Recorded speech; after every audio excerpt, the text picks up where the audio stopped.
कहानी। अत्याचारी राजा की क्रूरता। बहुत समय पहले सिंहगढ़ नाम का एक राज्य था। यह राज्य अपनी उपजाऊ भूमि और सुंदर किलों के लिए प्रसिद्ध था। लेकिन यहाँ का राजा महाराज विक्रम सिंह अपनी प्रजा के लिए अभिशाप बन गया था। वह घमंडी, लालची और निर्दयी स्वभाव का था। राजा का मानना था कि उसकी प्रजा केवल उसकी सेवा करने के लिए पैदा हुई है। हर महीने वह प्रजा से भारी कर वसूल करता, चाहे किसी किसान की फसल बर्बाद हो जाए या गरीब मजदूर के पास रोटी के लिए भी अनाज न बचे। कर न चुकाने वालों को कठोर दंड दिया जाता, कभी कोड़े मारकर तो कभी जेल में डालकर। एक बार की बात है, राज्य में सूखा पड़ गया। किसान अपनी फसलों को बचाने के लिए दिन रात मेहनत करने लगे, लेकिन बारिश न होने से खेत बंजर हो गए। भूख और गरीबी से लोग तड़पने लगे। प्रजा ने राजा से विनती की, महाराज, हम पर दया करें, कर का बोझ कम कर दें और हमारे लिए अनाज का प्रबंध करें।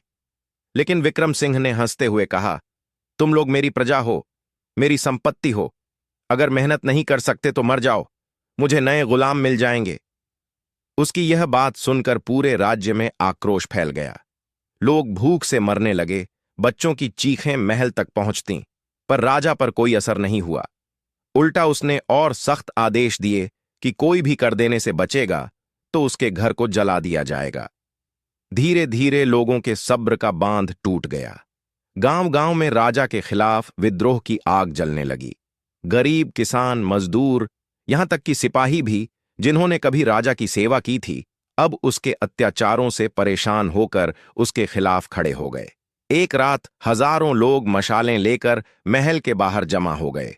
उन्होंने राजा से कहा, अब बहुत हुआ, तूने हमें गुलाम समझा, भूखा रखा और हमारे बच्चों की चीखों को अनसुना किया। आज हम तुझसे न्याय लेंगे। राजा ने अपनी सेना बुलानी चाही, लेकिन उसकी आधी सेना पहले ही प्रजा का साथ दे चुकी थी। अंततः विद्रोहियों ने महल को घेर लिया। राजा सिंहासन पर बैठा बैठा डर से कांप रहा था। प्रजा ने उसे महल से बाहर घसीटा और उसी जगह पर बंदी बना दिया जहां वह कभी निर्दोषों को कैद करता था। राज्य ने मिलकर निर्णय लिया कि अब से राजा वही बनेगा जो प्रजा की सेवा करेगा, न कि उस पर अत्याचार। सिंहगढ़ की जनता ने पहली बार असली आजादी और बराबरी का स्वाद